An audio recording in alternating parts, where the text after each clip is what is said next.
उन्हाळ्यात काकडीपासून काहीतरी वेगळं करायचं असेल तर याप्रमाणे काकडी कडू तर नाही ना ते एकदा चेक करून किसून घेतली.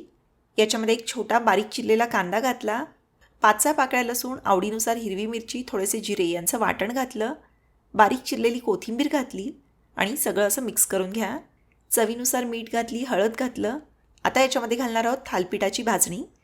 हेल्दी नॅचरल फूडची ही हुरडायुक्त भाजणी मी या ठिकाणी वापरणार आहे.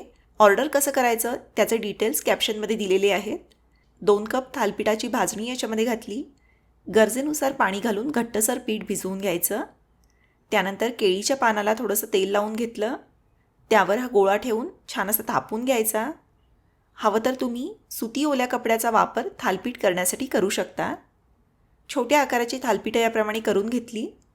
गरम तव्यावर हे थापून अलगदपणे सोडवून घ्यायचं.